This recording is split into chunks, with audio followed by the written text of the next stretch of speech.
It feels like you're in a spaceship, doesn't it?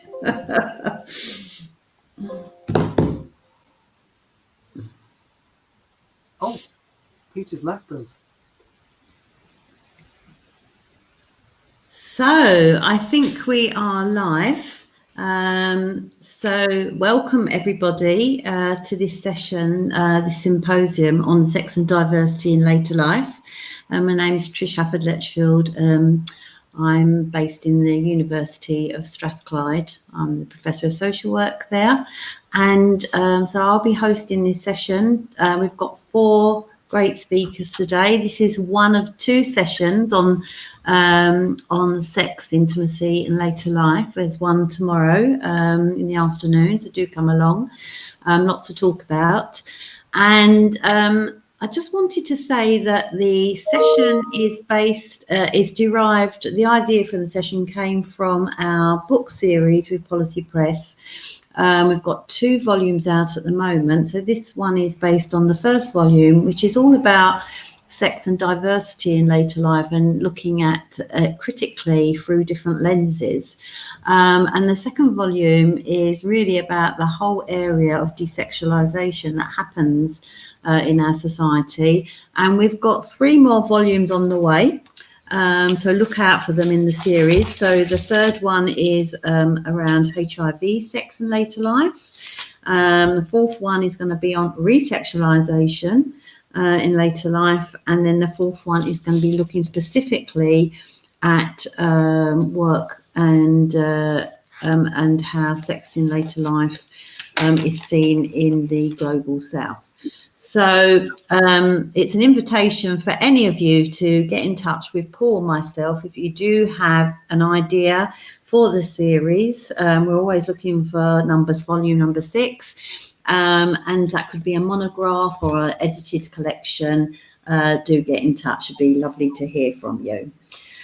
So as I said, we've got 4 papers today, all of which, you know, are reproduced as chapters in that text. And the overall theme is around interrogating the sensual, that's a lovely word, isn't it, that sensual, sexual and intimate lives of older people.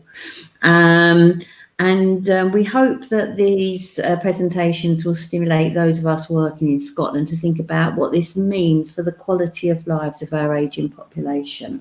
And this is both a political and an intellectual agenda, as well as a very practical one about how we interact with people around their personal lives, and which questions and evaluates the impact of real rather than assumed loss of cognitive, physical, social and sexual capacity, and to recuperate older people as sexual agents from any way that we might dismiss, intentional or otherwise, ridicule or trivialise their sexual lives. So I just want to say a little bit about our speakers, and we're going to start with Dr. Peter Robinson, who's actually, it's 9 p.m, well I think it's later than that now, in Australia.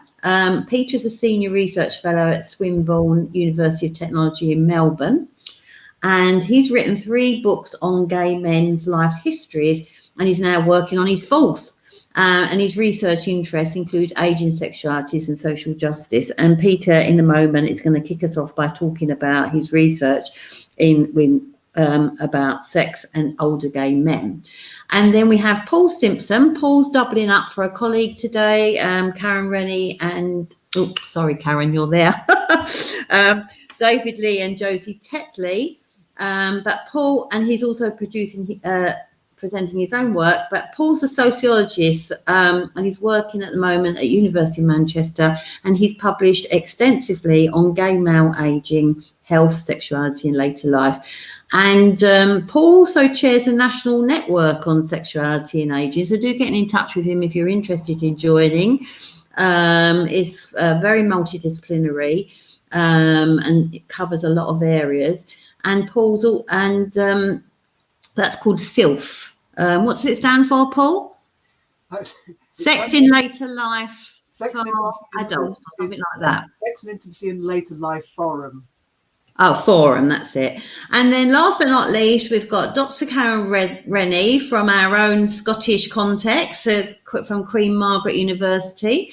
And her PhD research explored how nurses can provide person-centred care when looking after persons living with dementia and who express themselves sexually. And she uses phenomenological and participatory methods in her research.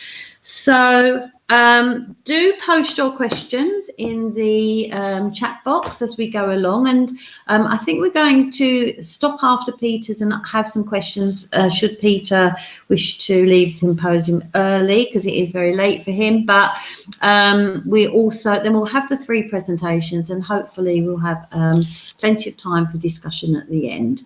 So with that adieu, Karen, would you like to... Oh, Peter. Paul, would you like... Try again. Peter? Yeah.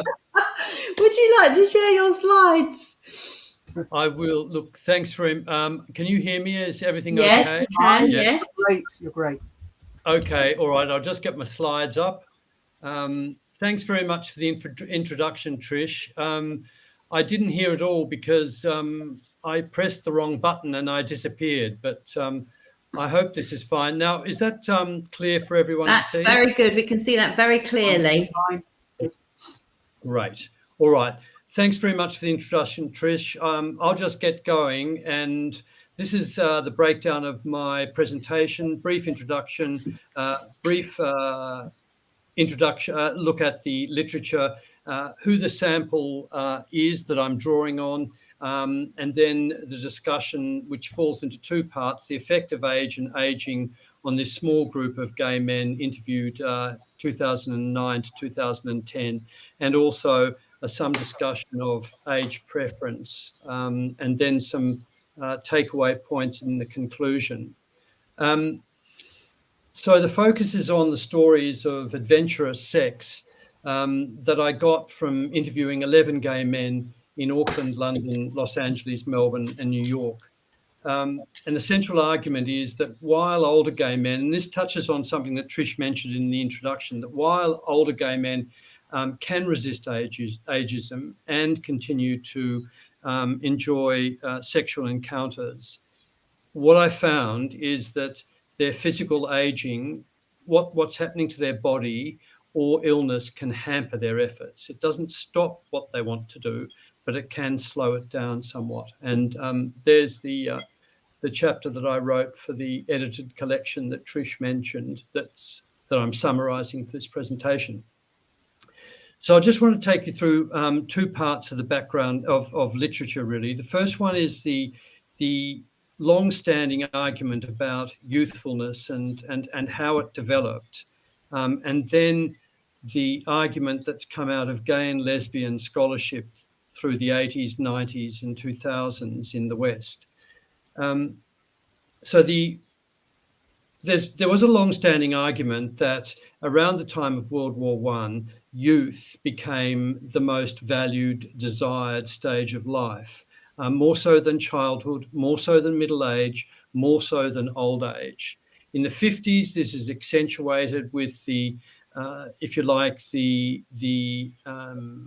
discovery or the creation of the teenager, the youth culture that develops in the United States, in Britain, in Western countries, in the continent, in the 60s and 70s.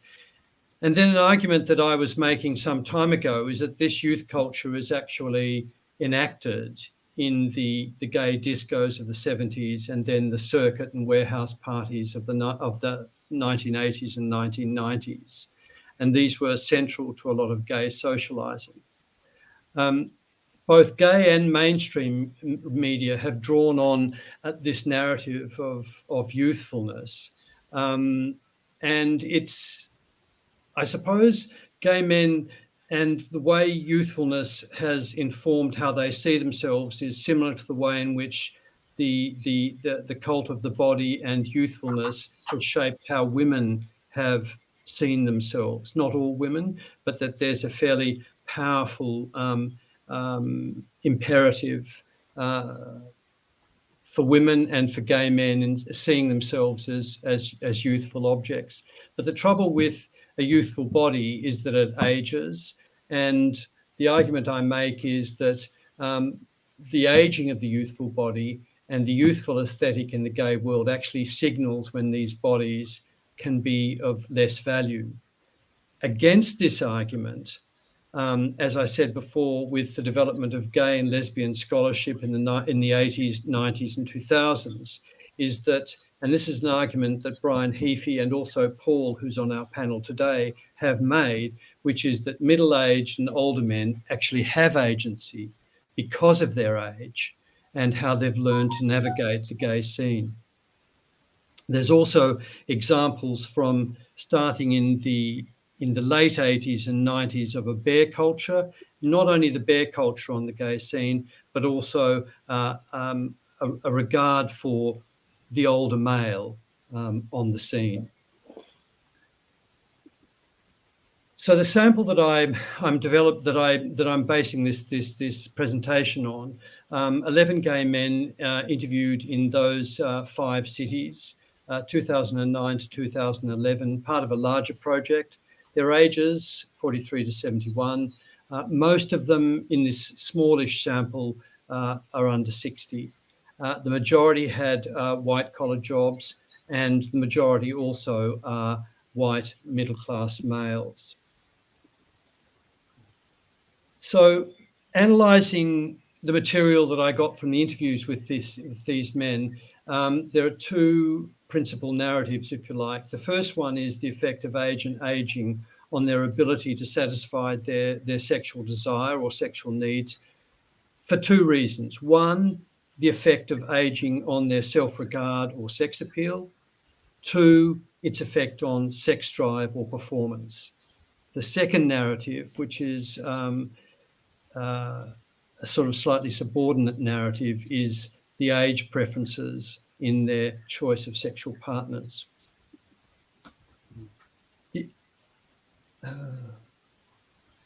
Can I just put this into full screen? Is this okay? Is that okay for everyone? Yeah, it's fine. Great. So the effect of age and aging, 5 men said that growing older had affected their self-regard and their sex appeal. And you'll see there that I've referred to an argument which was made in the 80s by Michelle Pollack, which is that the gay bars and clubs are a sort of marketplace where a trade takes place. Of those 5 men who reported a change in their self-regard and sex appeal, 2 said that it had increased. And here, sorry, there we go. The 72-year-old from New York and the 53-year-old from London. The focus here is on the 53-year-old from London. He worked in media. He had a very fortunate life. Half of it was spent in the north, and then half of it down in Southeast Asia for work and holidays. And the work and holidays that he enjoyed in Southeast Asia led to an improved social life. He says here that he's making a lot of contacts. Social life is getting better. His friends include his sexual partners. And he then made the statement about how his sexual life improved as he devoted more time to improved body maintenance. And so his sexual marketability increased. I'll let you read this for yourselves, the quote there from Ryan.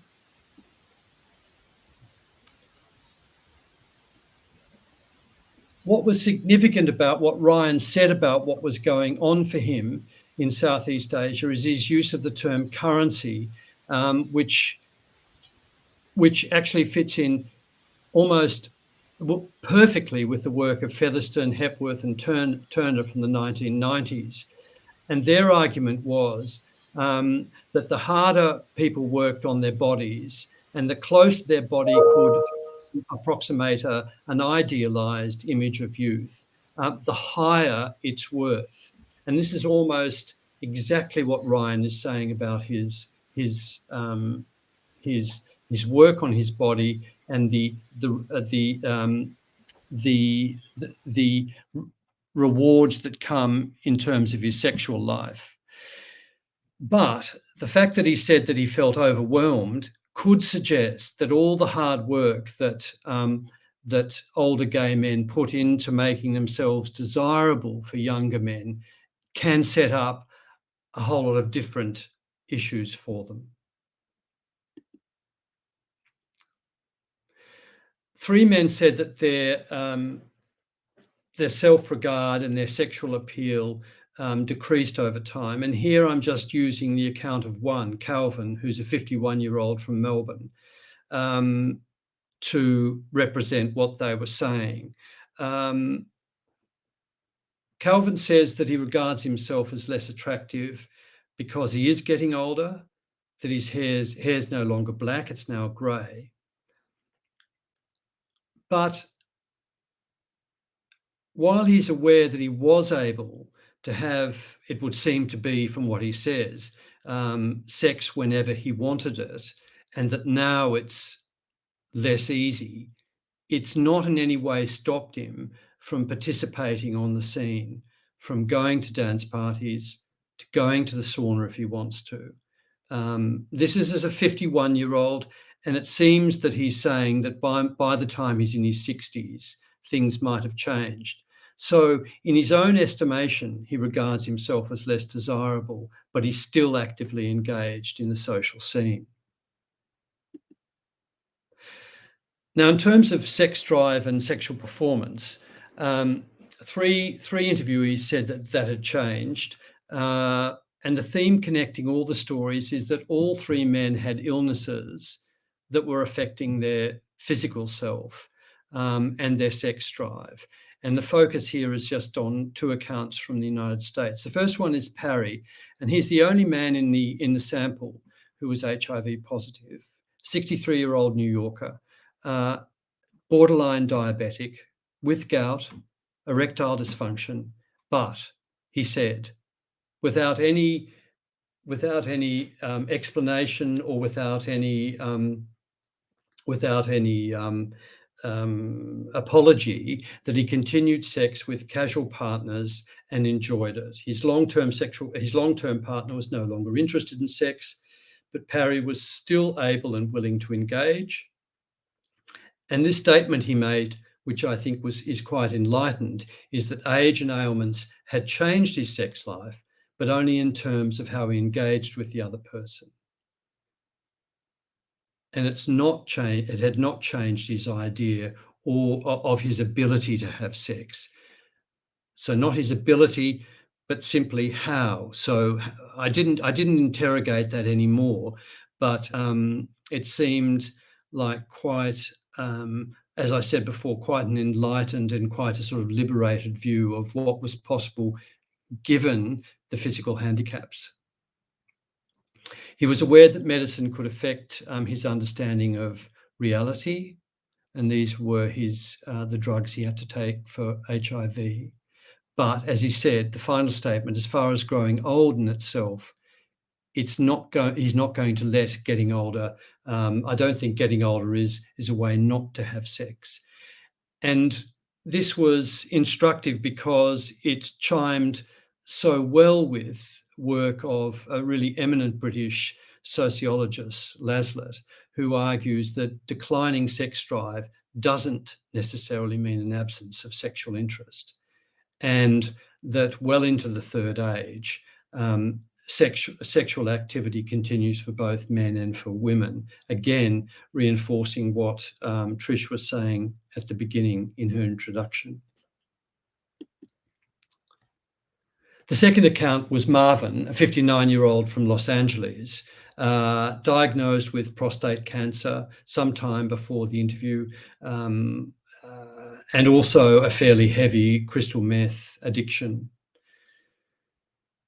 And as I say here, the drugs to treat prostate cancer affected his testosterone level, and that had the effect of reducing his sex drive and sexual appetite. And I'll just let you read what he said there about what he was doing during his crystal meth period and how the drugs have affected him.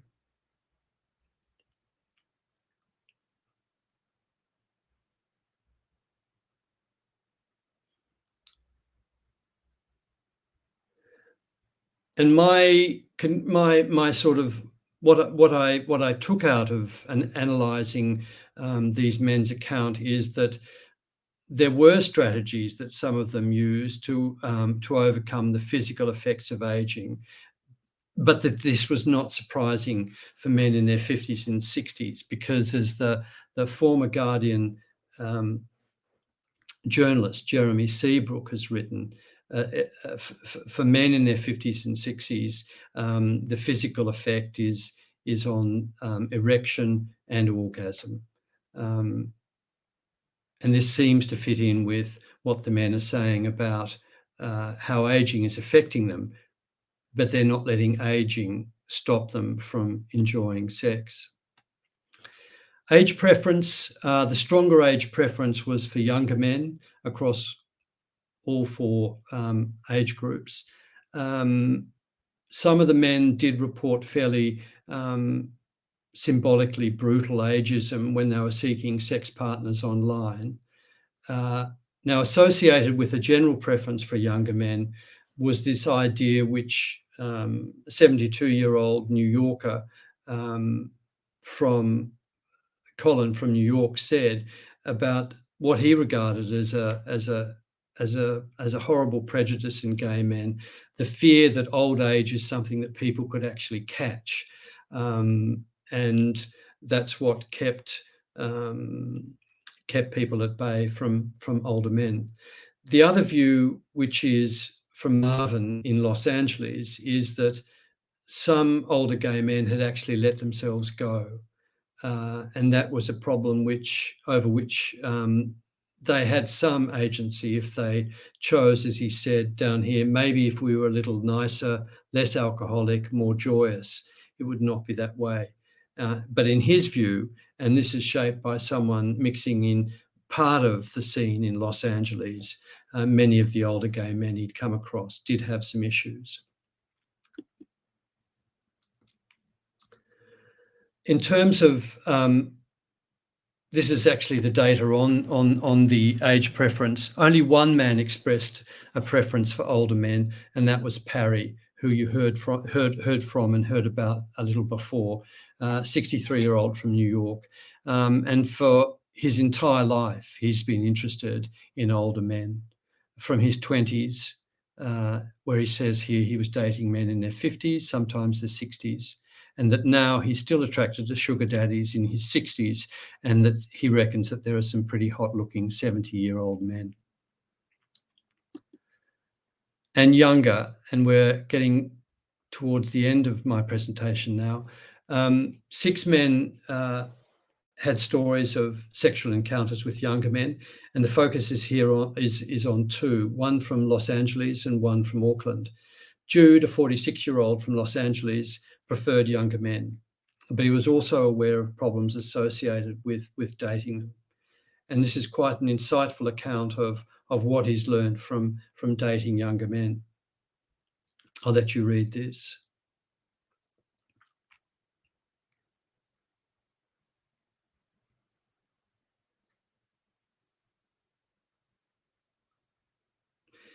He admits to being flattered when a young man is attracted to him, but then he says that he relaxes his standards until he realizes that the young man interested in him also wants to be with his friends. And there's this tension between his interest in having, it seems, an exclusive couple relationship and the young man's need to spend time with his friends. Now, I say at the end here, issues in relationships where the age difference is 20 years or more, and or with a person in his 20s, can be that some young people like to spend a lot of time with their friends, and that the older might prefer to concentrate on the couple relationship. I don't know that this is a general rule, but this was something that Jude had experienced. And it's in contrast to what a 49-year-old Aucklander said. And he had a different approach altogether. Is that the bell? Should I be finishing? I'm not sure. And his point was that he doesn't approach younger men, even if he finds them attractive. It's a matter of respect. It's not up for him to do that. He won't do that. And perhaps this is influenced by what he's seen on the scene. His belief and practice, waiting for a younger man's approach is appropriate. Approaching a younger man is not. And finally, my conclusion: because sexual appeal and attraction are often associated with youthfulness, almost all the interviewees believe that their sex appeal had declined as a result of growing older. If gay men wish to continue to explore sexual opportunities in middle age and older, as many do, it would be sensible to accept the limitations imposed by their aging bodies and to approach the task differently from when they were young. And finally, the references. Thanks very much. Oh, thank you very much, Peter. Do I can't hear. Thank you very much, Peter. That was my doorbell, actually, the postman, but it rang very aptly just as I was about to. So the postman did a great job there. So I wonder if anybody would like to. I think we'll take a few minutes for questions, and then we'll move on to our next speaker. But Becky, is there any immediate questions that we've got for Peter?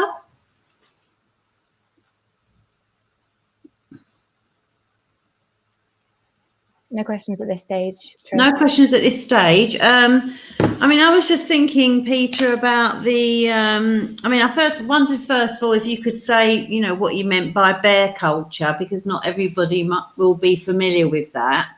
No, good point, Trish. Thanks for that. Look, it evolved from memory. It started to emerge in the late 70s, early 80s, and it was when larger, hairier men started to make themselves more present and visible, and they attracted younger, hairier men, and this was known as a bear culture because of the hairiness and the I suppose the cuddliness of the men themselves. There are bars and clubs exclusively for bear men now. It's a whole scene and a whole set of images and for them as well. But they're not the only group of older men that have a presence. Yeah.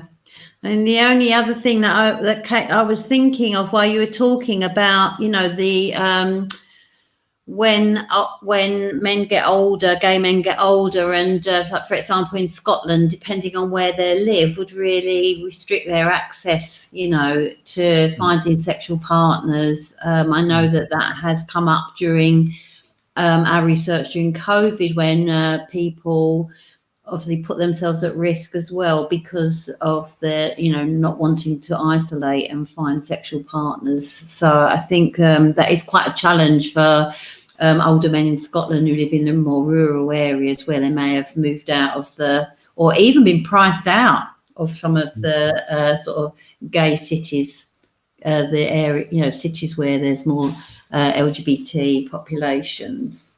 Yes, for sure. And I mean, I think that's happening the world over. That happens here too, in the sort of the moment that the sort of the gay, if you like, the gay enclaves in inner city Melbourne and Sydney become popular. The older men are moved out. And Paul's done a whole lot of work on sex and sexual desire and in the aged care settings. And the one sort of rather unpleasant story I heard when I was interviewing in Canberra was of a couple of gay men who'd moved into an old person's quite a luxurious setting down on the New South Wales coast, and then it was made very clear to them by the other residents that they weren't welcome. And this was after they'd bought their place in this accommodation facility. I thought all of that had gone. Yeah. But I'm not sure it has. Yeah. So I think we need to move on, but do carry on posting any questions in the poll. Yes. Have you unmuted yourself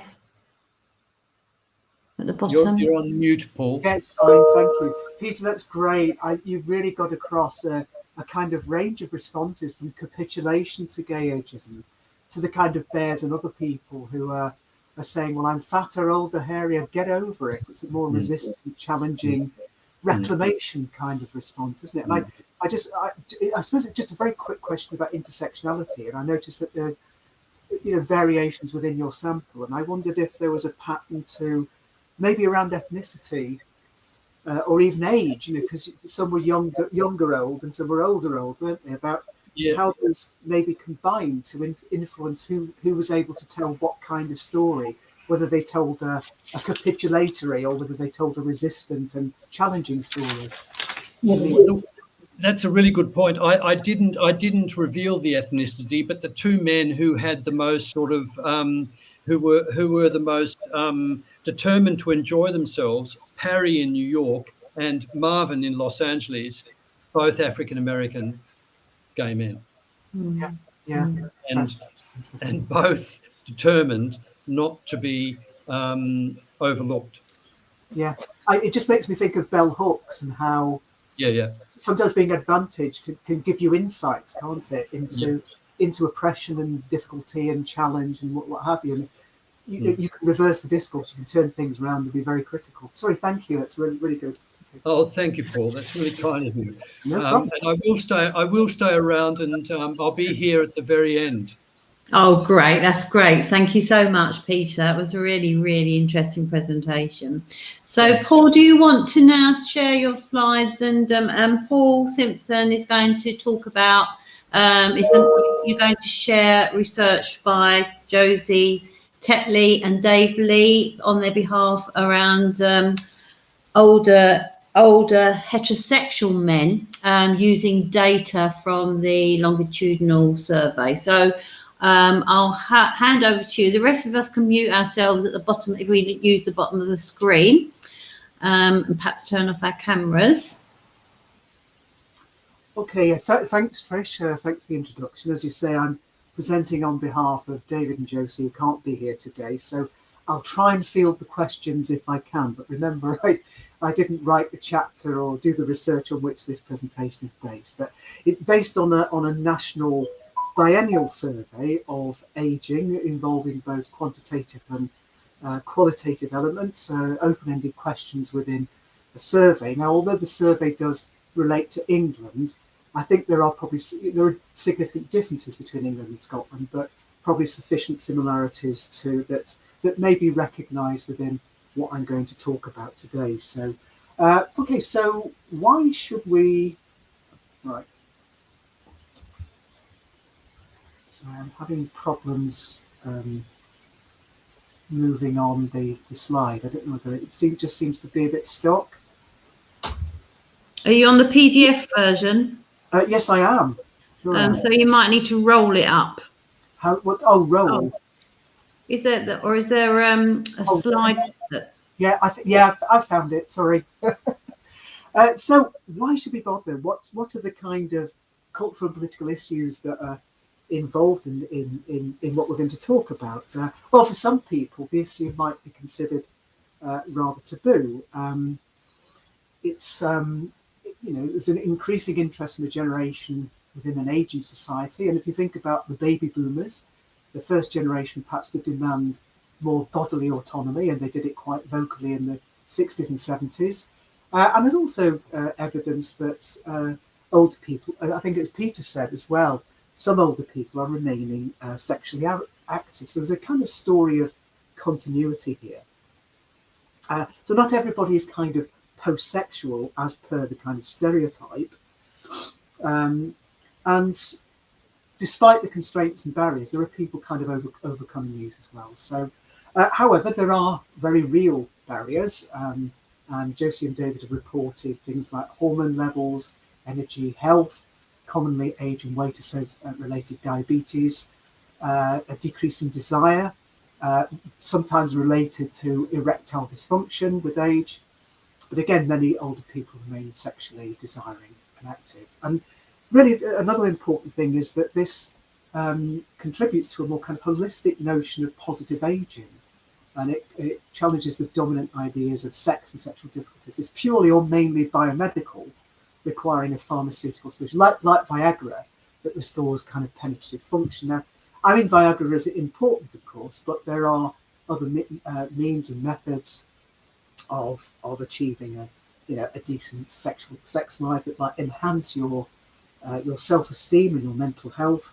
And I think this kind of points up the value of kind of biopsychosocial approaches to understanding later life that might be involved, recognise the physical limitations and possibilities, plus the psychological dimensions of that, but also the broader kind of social dimensions in terms of how dominant ideas might shape or might constrain or even bring about resistance to what older people should be doing in later life. Okay, so that's why we should bother.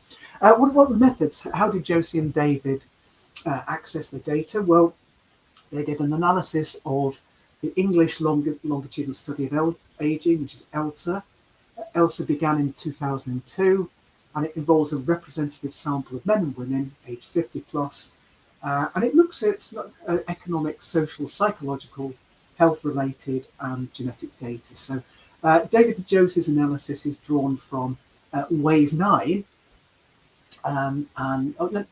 currently we're in Wave 9, but Josie and David's analysis is drawn actually from Wave 6 that took place in 2012 to 2013, which I think for the first time involved questions on sexual relationships, attitudes, frequency, sexual function capacity, concerns about sex, and any problems as well. So out of about, nearly 11,000 respondents, just over 7,000 or 67% of this sample actually answered these items, and a good deal of men apparently as well. So the method really was mixed method analysis because it also involved analysis of the more answers to open-ended items or free text items along the lines of anything else you'd like to tell us or any specific problems. And 1,084 men and women answered this item, and of the men who answered, 80% were partnered, 95% identified as heterosexual. Now, the more qualitative data were analysed using template analysis.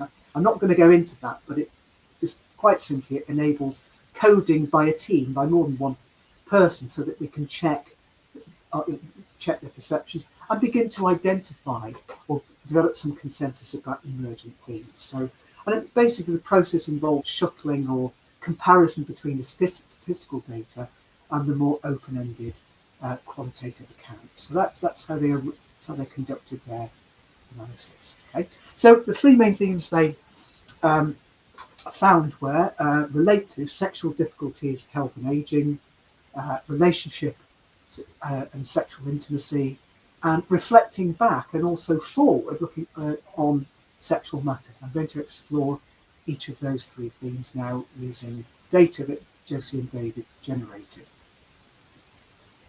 Now, if you look at the graph, we'll start off with the quantitative data. And along the left-hand column is percentages, and along the bottom column there are two measures. The blue one is the prevalence of erectile dysfunction, and the orange one is problems achieving orgasm. Now, basically, what the kind of trends we can see here in the graph is that erectile dysfunction increases with age, and so too do orgasm difficulties. And erectile dysfunction is probably more problematic from about 70 onwards. Now, that might, biologically be quite expected and perhaps yield surprises, but let's also compare that with the qualitative data and perhaps fill in some of the detail there in that what the three narratives think. How can I solve erectile problems? I suffer from blood pressure, loss of sex drive due to medication, and hypertension and prostate problems. Some were actually considering Viagra Another respondent found medical professionals quite unhelpful in relation to erectile dysfunction. So what we see here is that picture of health and conditions affecting the ability to participate in sexual activity, but also we begin to see a glimpse of people thinking about the biomedical kind of solution to it, again in the form of Viagra. But we also see a problem here in relation to professionals, and if you drill down into that literature, what you notice is that that very much these problems are informed by professionals not really being aware of the sexual health needs of older people, which might actually reflect a kind of broader ageism, that they don't do it, do they? Or they're going to be less concerned about it because they've arrived at later life. Okay. So let's move on now to the second of our themes, which is relationships and sexual intimacy. Again, the percentages of respondents are along the left-hand vertical axis, and what we have on the horizontal axis is responses by 10-year age bands, and the three responses were really about the blue one is feeling a feeling of obligation to have sex. The orange one is concerns responses about not sharing sexual rights with their partners, and the green one bar suggests people who responded that they no longer felt quite so emotionally close to their partners. Okay. So what we're seeing then, the raw data are telling us that the few actually felt an obligation to have sex, and again this increases particularly in the 80s. But what we might point out here is that the percentage figures are really quite so low, so there may be some caution about drawing hard and fast conclusions from such small numbers. There's a kind of a significant minority that don't necessarily share sexual likes with their partners. If you read the literature, that actually can be quite common, because sexuality is something, likes and dislikes are something that they never stay static. They can actually develop with age, but it actually begins to dip, particularly in the 80s. That might actually be related to the fact that perhaps beyond 80, that sex has less kind of psychological and emotional significance and practical significance in your life. Okay. The not feeling emotionally close table seems to be pretty, again, pretty stable across all the age, the four age brackets. But again, there's some quite low numbers and percentages there, so we might be rather cautious about drawing firm conclusions from it. However, when we look at the qualitative data, we see the kind of broader aspects of intimacy were perhaps of greater importance than sex and rumpy-pumpy and genitocentric kind of sex that involved penetration and orgasm.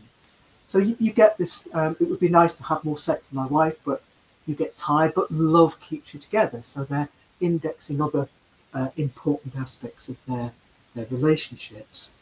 I find it difficult to eject as it was written. If I masturbate, then I eject. Okay.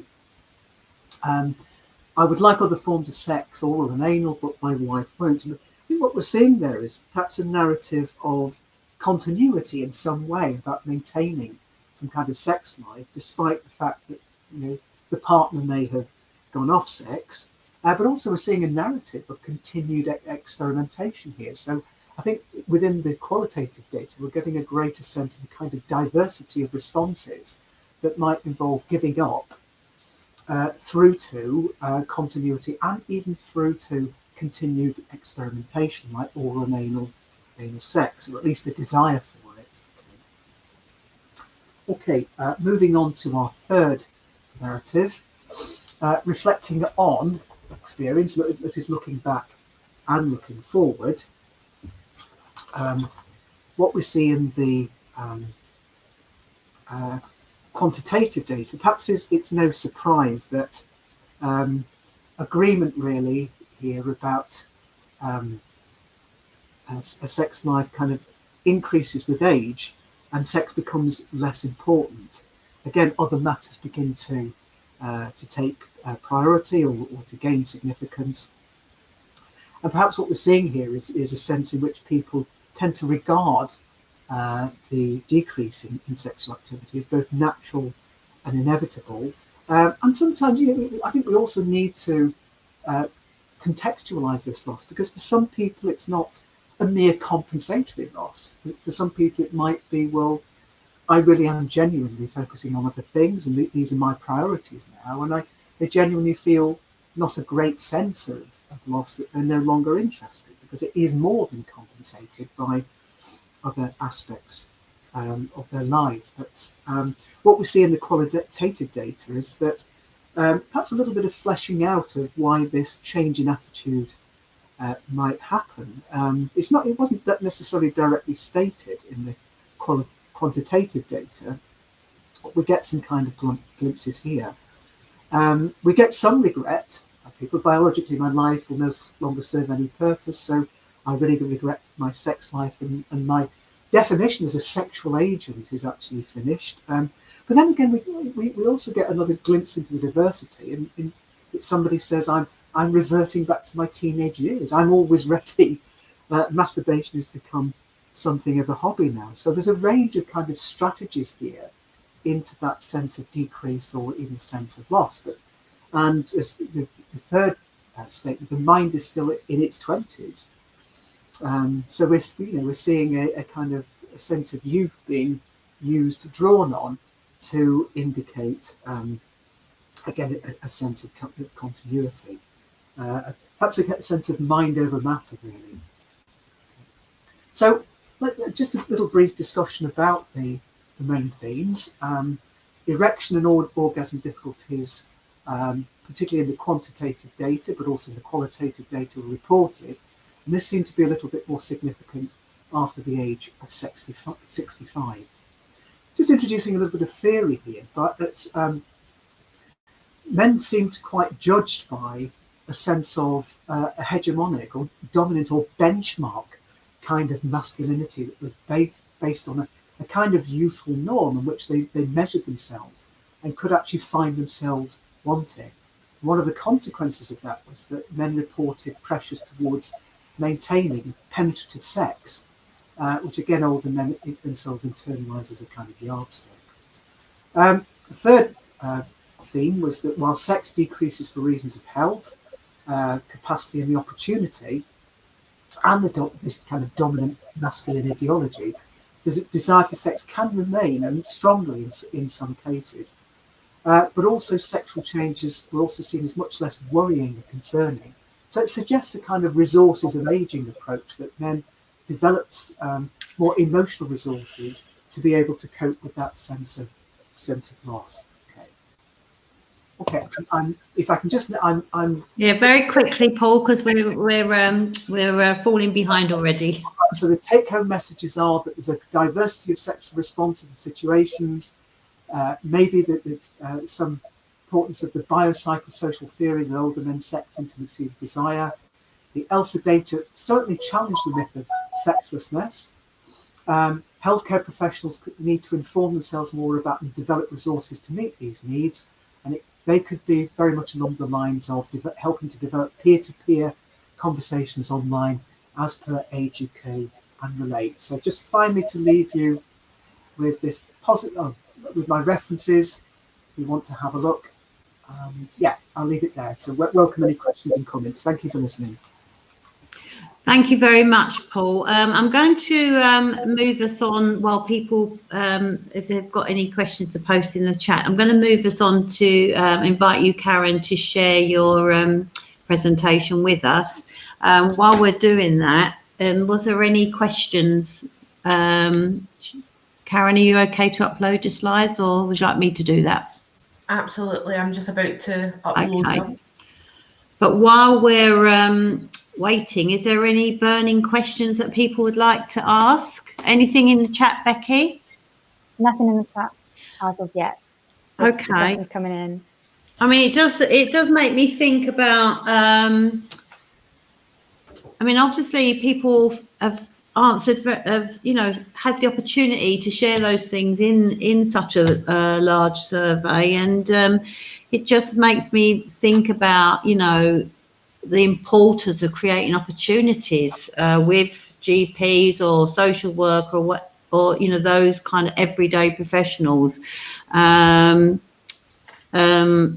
For getting advice, particularly on erectile problems, or how these, how people's health conditions interact with their potential to continue their sex life, but also those, important discussions between partners as well.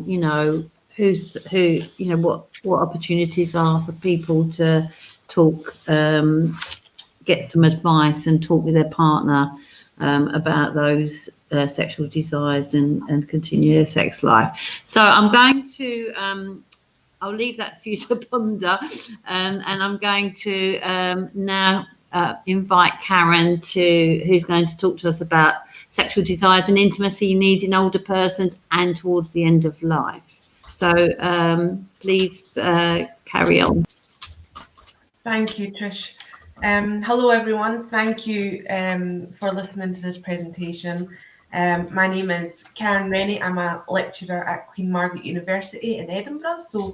And I'm also a registered nurse who works clinically in a care home in Edinburgh. So I really am passionate about bringing together academia and practice and getting those two things closer together.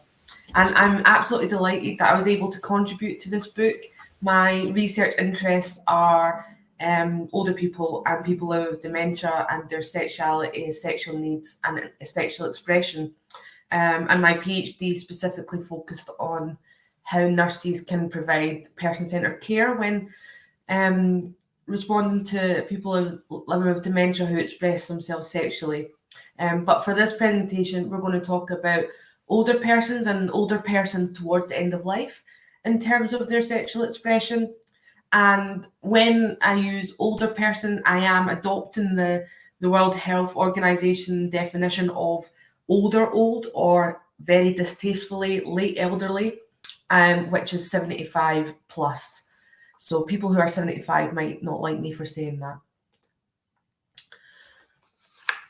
So it's really important to understand that for too long, the sexual needs and desires of people living with dementia, older persons, people living in care homes, and towards the end of life, their sexual needs and desires have been swept under the carpet and been subject to some form of embarrassment and inaccurate assumptions.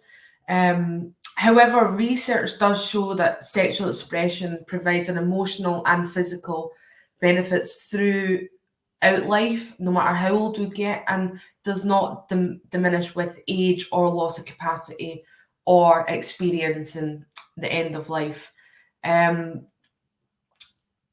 This chapter aims to challenge some of those stereotypes around older people and sexual desires and end of life. And when I use the word sexual expression often, and when I do so because of the inclusivity and broadness of that term, in terms of, sex does not necessarily, sexual expression does not necessarily mean penetrative sex or sexual activity, although it is important that it involves that, and we don't take sex out of sexuality or sexual expression, but it does encompass sensuality, sensuousness, passion, love, intimacy, our hopes, our dreams, and how we connect with one another in a very intimate level. So I just want to briefly touch upon, and I know desexualization has been covered a little bit already, but you're probably not surprised that older, especially if you've just listened to Peter and Paul speak, that older people are often viewed as desexualized, and especially towards the end of life, there is a sexual invisibility and a huge ageist assumption that sexuality is only for young people bound together in matrimony. I do think there is a shift in culture when looking at younger people. So we seem to be far more open, and the views of sex are changing. But for some reason, we're leaving older people behind in very traditional assumptions, and research and policy tends to focus on health problems and dysfunction.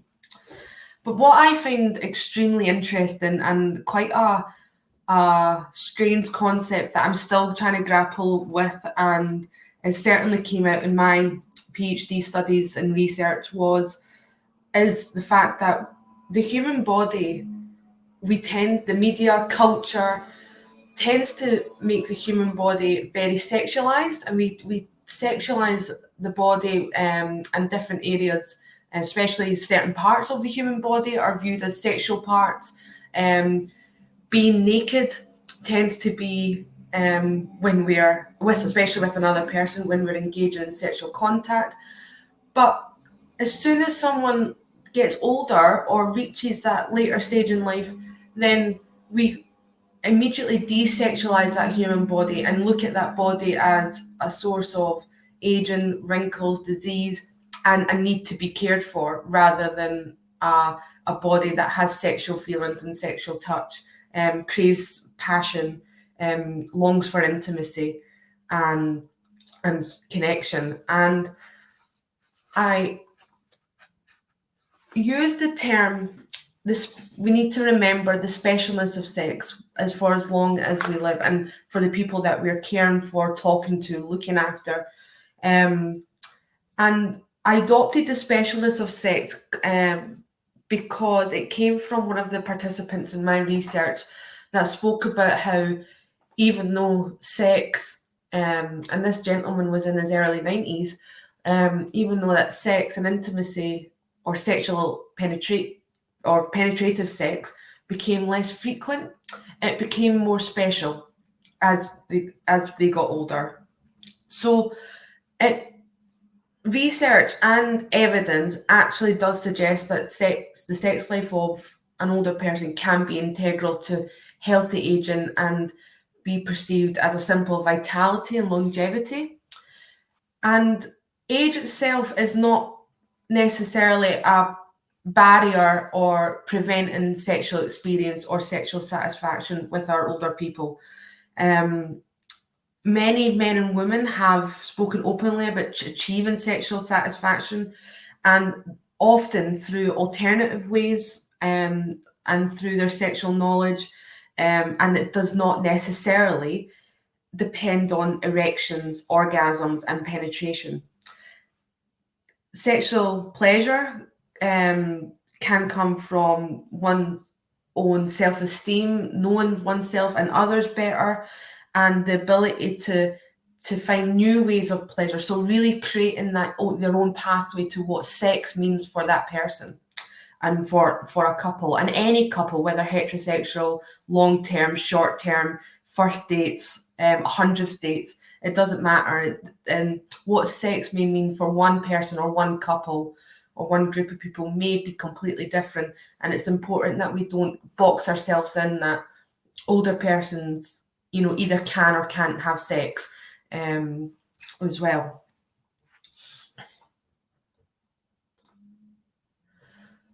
So, as I've said, the way that we approach sex, or way that older people approach sex, tends to be more of essential ways, and redefining what activities are important to them, such as kissing, touch, physical closeness, foreplay, and penetrative sex, absolutely. But there seems to be these changes that way pleasure is experienced and what is significant for them.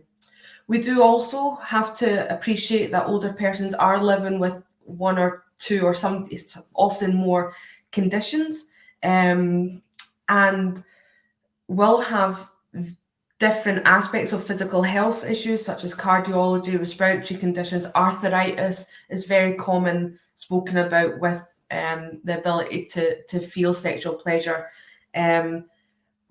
However, older people may benefit from support concerning sexual alternatives rather than feeling disappointment, sadness, and also hopelessness if they are not able or at the moment struggling to perform the sexual activities that they desire to. And this also includes people living with dementia and older people living in care homes. We tend to speak about sexual consent and sexual intimacy as putting a value on someone, an older person, and value in their reasoning skills, their memory skills, and cognitive thinking skills, but actually forgetting that a lack of cognitive ability or decrease in cognitive ability does not take away someone's right to be in an intimate relationship or in a sexual partnership. And people living with dementia value that emotional connections more than ever, and long for intimate relationships and passion and to experience sexual desires. And in care homes, there's another boundary which older people are having to manage, that sense of this is my home, but this is my home and I'm sharing it with other people, and the environment that they are surrounded. So, for example, is the environment telling them that they are unable to have sex or being in a private, intimate relationship or have these experiences? Do they have access to double beds for comfort? Are they getting the privacy they need and deserve? Are care home workers coming into their room without knocking? Can they hear chit chat between and from the lounge? And what space and is this? And even though it's my home, it is other people's homes as well. And what space can I have that allows me to express my sexuality and sexual desires?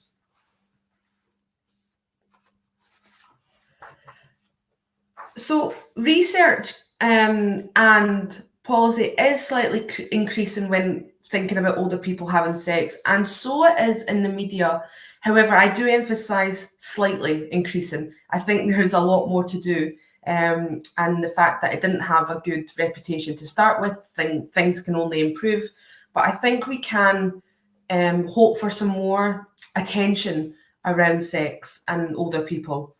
And for example, the BBC and the Telegraph have published headlines saying, the taboo of sex in care homes, or many people over the age of 65 would like more sex. But I think we're not pushing it enough, and there needs to be that further awareness.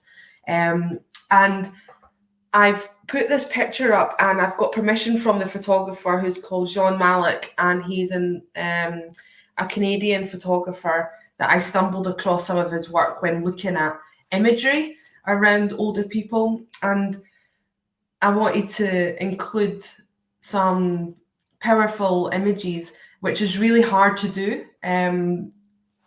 Images seem to be either really sweet and cute, but also quite not giving the correct message, or it seems to be pornographic and I can't get anywhere in between. But this picture for me really stood out, and it still makes me smile every time I look at it, because for me, this woman in her early 80s and this man in his early 90s are conveying that older people having sex is beautiful, and that is the title of the photograph. And they are not living out the traditional stereotypes, and it suggests that this couple is in a long-term relationship and can experience practice. Some people may think they've just met, but there is a photograph of them that have not been knocked down from a younger life. So it does suggest that they are in a long-term relationship, and that they are still expressing who they are as sexual beings and have every right to do so. And actually, it is really important to acknowledge that. And be mindful of that. And also, a question for me is, in that space that they're in, they're clearly evoking that they are not ashamed to be sexually active and to have that passion and desire with each other. But taking that, if something changed in their life, if one of them moved into a care home tomorrow, or went into to speak to someone, or got an illness, then would they feel ashamed? Would they feel hopelessness? Would they want to talk to someone about it?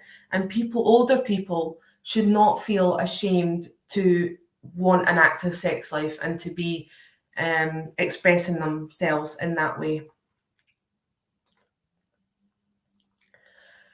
And this takes me on to sex and end of life. And when I talk about end of life, I'm speaking about people who are approaching death, whether that's a matter of days, months, or years. And it's a really poorly area that's explored in research, like most of this. But again, there's another dynamic coming in around being too sick and approaching death and having that terminal illness. And the assumptions is that people can be not only too old to have sex, but also, and to have that connection, but also too sick and too frail. However, from what we know already, sexual intimacy and that emotional connection can take on a new significance within the context of end-of-life care. And that specialness of sex, which I spoke about previously, can reach a new level when someone is approaching their end of life. And it can be quite a life-affirming process to go through. People want that connection at their end of life, whether that is active sexual intercourse, or whether that is an intimate kiss and cuddle and caressing, and a more sensual aspect of their sexuality. However, we need to be mindful that people may look at that terminal illness body again, and that body that requires pain medication. It may have, that body that may have a catheter or single bed, and therefore, from a healthcare perspective, it comes from, we need to care for this person rather than what that person truly wants. And again, the environment, the context may be screaming out to people that are helping them that this is not the time nor the place to have sexual connection, intimacy, or any form of desire. Just another few minutes, Karen, please. Okay, thank you. And that these aspects in life can be really life-affirming for people at the end of life, and they have a right to be autonomous in their decisions, arguably now more than ever. So very quickly, it is really important that we need to take research, policy and practice to a new and even sexier level, and including older people in various contexts and different circumstances. For me, the best approach to do this, we need to hear more older people's voices. We need to approach this thinking about older people as co-researchers and co-producers when we're thinking about sociopology, education, and healthcare as well. So ultimately, sexual desires and intimate connections are essential to being and doing human for as long as we live, and no matter what life throws at us. And it is really important that we appreciate that this is a massive aspect of who older people are, is their own identity, and that we need to be their support for establishing their own sexual pathway to sexual and intimate satisfaction and achieving that specialness of sex again. So thank you very much for listening, and I'm be very happy to answer questions. Thank you so much. That was a really challenging and give us a lot of food for thought, and really reminds us of the images that we're so used to seeing about older people, which is always the one of the two wrinkly hands being held. You always see that. Absolutely excellent. So, Paul, I'm going to invite you, because we've only got 20 minutes. I'm going to invite you to put your slides up while we take any questions or comments from Karen. I thought that, thinking about, how, again, in care homes, and how we always focus on the issues of mental capacity people being at risk, of being taken advantage of. And so you're really like turning it on its head there and challenging us. Any questions from the audience, or anybody want to make any comments back to Becky? I see you've got quite a lot of flying things across the screen there. I've left some comments in the chat. Okay. Yeah, nothing in the Q&A at the moment. Okay. So, Paul, let's go over to you. And that means we've got a little bit of time at the end to capture some of our thoughts about, these very important issues. Okay. So, Paul, back to you for your own research this time. Well, I'll be a bit quicker, because this is my data, as it were. I'm really going to talk about a very limited literature that really ought to, but doesn't combine focus on older people's sex and social class. That's why I put unusual bedfellows. There's a very limited literature on it. It's not very often written about. So, and it's something that kind of does need to happen, because it can influence who is able to claim a valid sexual citizenship, similar to what Karen was talking about, and maybe who can't, So what were the headlines in scholarship? Well, we've done this, sex understood as youthful, older people, expression of sexuality met with ridicule, etc., infantilization. Oh, aren't they cute? Isn't that sweet? Older people are associated with sexual and actual death, which is completely wrong, I think we've established. Older people are stereotyped as prudish or beyond interest in post-sexual. It locks them into a kind of compulsory non-sexuality. And any past that they're assumed to have had is often assumed to have been a heterosexual and cisgender one.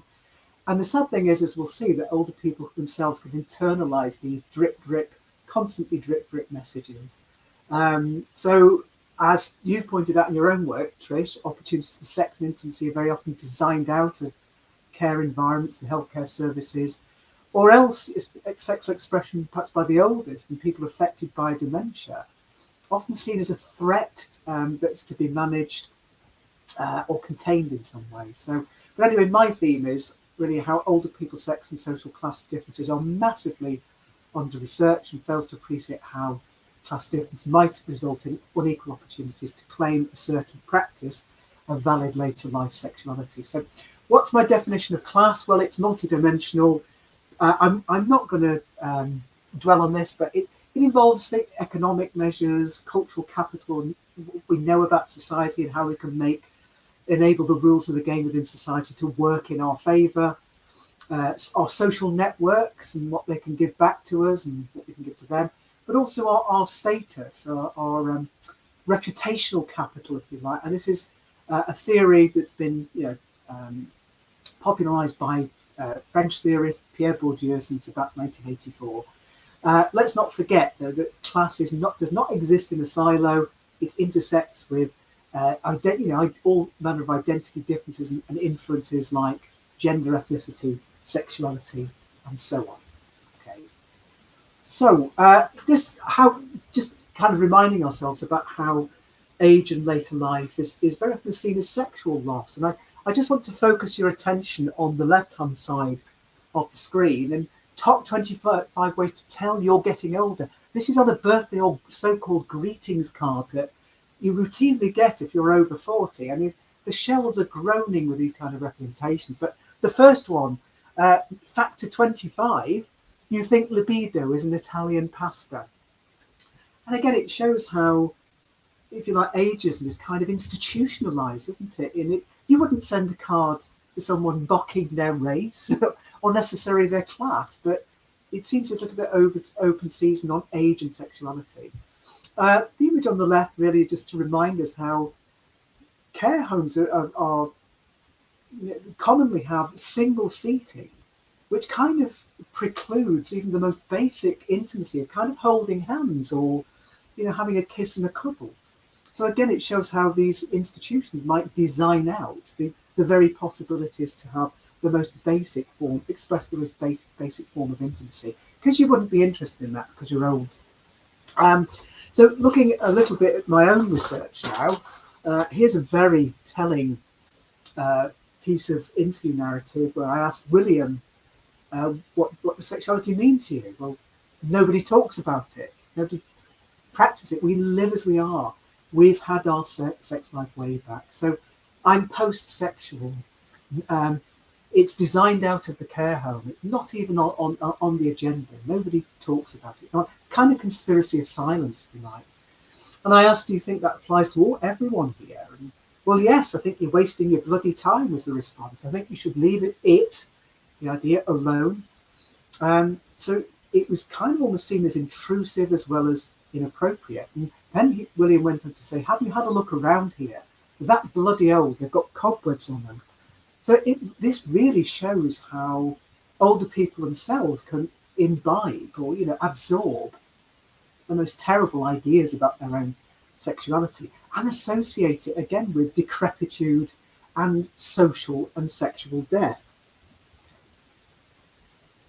Well, all right, there are some more positive images, like Merrin Gott called attention to the sexy oldie, but this is as good as it gets, despite the very positive messages here in this particular slide about visibility and attractiveness, going beyond the body to talk about wisdom, etc., etc. It still validates this older man and this older woman on rather youthful terms. So it's still kind of feeding into the kind of ageist agenda. Now, all of this represents what I've called ageist erotophobia. And that is basically a form of ageism that involves ways of thinking and practices that reflect a failure and fear of or a refusal to imagine older people as valid sexual beings. And this can even be expressed in things like visceral disgust, as William did, at the idea of older people asexual. Okay. Well, what's the reality? Well, the literature really, people who bother to speak with a range of older people and those who look after them or help them or associated with them, shows varied responses from giving up as a positive choice, giving up because of constraints, but also continuity and, again, experimentation, as we've seen in the other presentations. So, and again, this can vary in line with combined influences of age with class, but also combining with gender, sexuality, and ethnicity. Let's thinking about later life and sex. Well, within that literature, when we look at those two items together, there's been an over-focus on aging well, which can involve a kind of class prejudice, which tends to kind of derogate those usually working class people who are not aging well, who are not the sexy older, who are not involved in orgasm-focused and genital-centric sex in that rather book, this literature that is interested in who's still doing it despite their illnesses and in very heteronormative ways as well. But there's an emerging literature, more challenging literature. I think that all of us presenting here are involved in that, are trying to challenge these stereotypes and again looking more critically at the combined effects of ageism, class prejudice with other forms of prejudice as well. Okay. Now let's think about the literature on sexuality and class. This is the famous iconic print by Hogarth in 1750, and it shows just how the fear of the working class sexual agent, the feral sexual working classes, really goes back in history, way back to the 1750s. The working classes having a dangerous, out of control sexuality, and we see the woman centre stage, a breast is out, dropping in a drunken stupor, dropping the baby. But we see this kind of narrative, perhaps in a more modern form today, but largely, I would argue, addressed at the kind of semi-feral working class largely female, largely younger, and heterosexual. So it's a very, very negative form of discourse. And these images are actually from the Sun. And it shows a real example of kind of the slut shaming of so-called drunken, coarse behaviour, of the out of control sexuality of working class people at an upper class event, horse racing. Okay, so bringing it all together now, let's think about age, older people, sex, and class. Well, class is very often, within what little literature exists, class is seen as unimportant, peripheral. Very often the affluent pensioner or baby boomer is universalized. But we need to dig down into this and start asking questions. Who can afford to socialize, to dress up, to look sexy, to even afford sex toys and paraphernalia? And they're very expensive, I can tell you. But who has the economic, cultural, knowledge-based, social and reputation resources to assert a more credible later life sexuality? It's also the issue is also addressed sometimes obliquely in morbidity and mortality statistics, and in terms of women, that results in a disadvantage, that there are fewer male partners of the same age available to them if you're a heterosexual older woman. And life expectancy in males in Scotland, 76.8 years for men, just over 81 for women. A little bit more better in England, as we can see in the figures here. But another theme in the literature here is how older women's sexuality is policed by expectations of decorum. And if with younger men, there's a kind of class lexicon here where you're demonized as a pram snatcher if you're working class, or there's a begrudging respect for you if you're a cougar and perhaps represented as a little bit more affluent and middle class, because you may have benefited from a divorce, for instance. Okay, so what are the take-home messages? Later life is caricatured, stereotyped as post-sexual, but in reality, a valid sexual status in later life is dependent on how class intersects with other factors like age, gender, sexuality, ethnicity, and personal biography as well. There's a limited focus on the literature in terms of aging well or successfully, which is subject to rather narrow understandings. Sex and intimacy can reflect class prejudice. There's a more critical literature emerging. Older people, sex and class, massively under-researched. Class is often a footnote to the studies of aging sexualities, poorly understood, stereotyped, etc., etc. And we need more work that really drills down into all this to address the intersections of age with other factors. Older people can challenge, though unequally, these conventional expectations through various means, through our Sexual Intimacy in Later Life Forum. Also, Relate has used a campaign based on positive messages about agency, autonomy. Here's an example. Relate, sexuality is possible at any age, and my few references if you want to see them. So thank you for listening. Welcome any questions or comments. Thank you. Wow, thank you very much. Sorry, thank you very much, and lots of those little flying things, that's little emoticons that we love. We need to design some emoticons for older people's sex that can go on new birthday cards. Obviously, there's a big market in there for sexy birthday cards for us that want to retire and make a bit of dosh. And I must admit, I did laugh at the woman on the floor, because I think that's been me in the past. I really did identify with that. So, any questions from the audience? Because we've only got. How best can we educate professionals about care professionals about that? From Rebecca. Brilliant. So anyone, Karen, can I ask you to start us off with that one, given that you've come from a nursing background? Absolutely. Hi, Rebecca. Great question. And I think my response is probably not really one that you were expecting. I used to think the best thing was to do was go in, tell people about it, give them some case studies, work through care plans, etc. But I realised some of the most effective educational ways to help healthcare professionals is actually start by looking at self and looking at your own values and beliefs and assumptions around sexual intimacy. And there's many ways to do this. So I'm more than happy to give my email address to have a further discussion about this. But it's amazing when healthcare professionals think about their own sexual thoughts, assumptions, and values, and then connecting that with the people that they're caring for is really important. Rather than seeing the people that they're caring for like mum, dad, gran, because you won't consider their sexual values if you think of them as caring for my granny or my mum or dad, for example. So it's really important to do some self values and beliefs work and raising assumptions, and then looking at your practice and seeing, and there won't be one size fits all, because every practice and every healthcare professional will have a different outtake.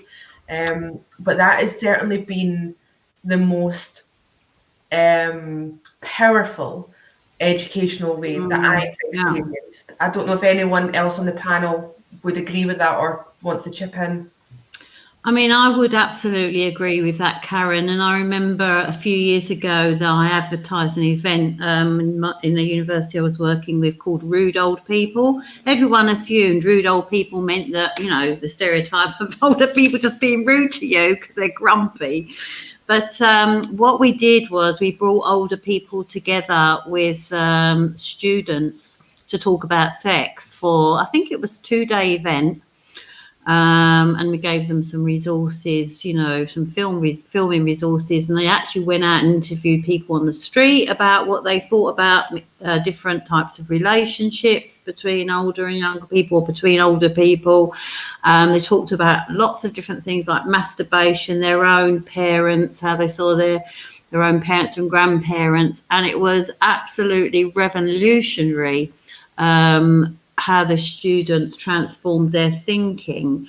But what was interesting is that the older people came back at the end and said that they felt that the younger people were too inhibited about sex. They found them too conservative, too inhibited, you know, as social work students, and they didn't go far enough, you know, in exploring sex in later life, or in their own lives.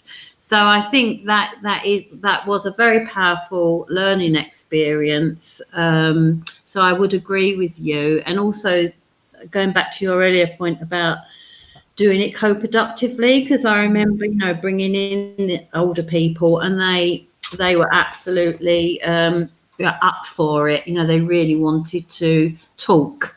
And they were very comfortable talking about sex, and it was a direct contrast with the social work students themselves. And if anyone's interested in seeing that, we did make a range of resources called Rude Old People. I'm sure you'll find it on the internet somewhere. We made lots of resources that could be used in teaching and learning. Trish, do you mind if I just add on from that? I'm sorry to grab the mic again.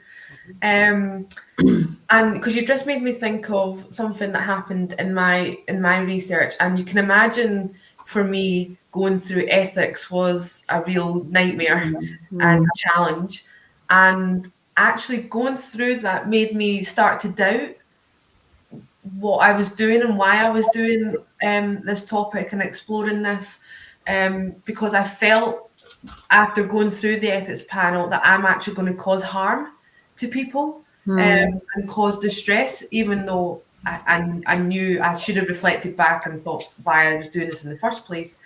And all I had to do, and I was so worried about collecting data and actually diving into this subject, and all I had to do, and I say all I had to do, but it did take some time, was build relationships and be present and have that open up the opportunity for all people to talk. And once I got them talking, or once I explained who I was and they got to know me, it was amazing. I didn't have to probe or do anything. They came out with their own stories, their own thoughts. But the work was about creating the space for them to do that, and not actually about getting the data and getting the information from them. They wanted to share. And actually, one of the conversational interviews I had with an 80-year-old woman, she turned the interview on me. And yeah, that does happen. Yeah, and it happened.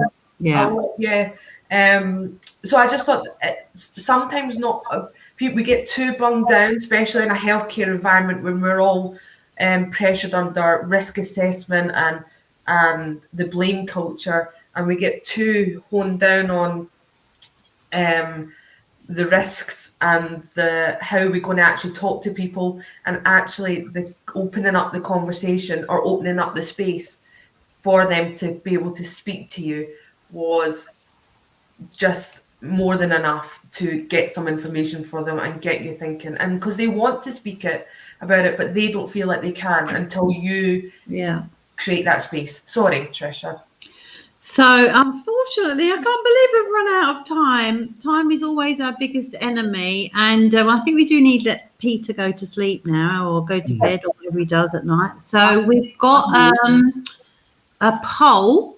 Before you go, you're asked to go to the poll and answer the question. To what extent do you agree I will be able to apply? Oh, there's several questions there. So if you could answer the poll, I think. Yeah, they're probably standard, Trish, aren't they? I think. Oh, there we go. If you select poll at the top, the questions come up. Well, I don't think we're allowed to do it. To what extent do you agree with this statement? I gained new knowledge during this session. To what extent do you agree with this statement? I enjoyed this session. So please do the poll. That's really helpful feedback for us as well.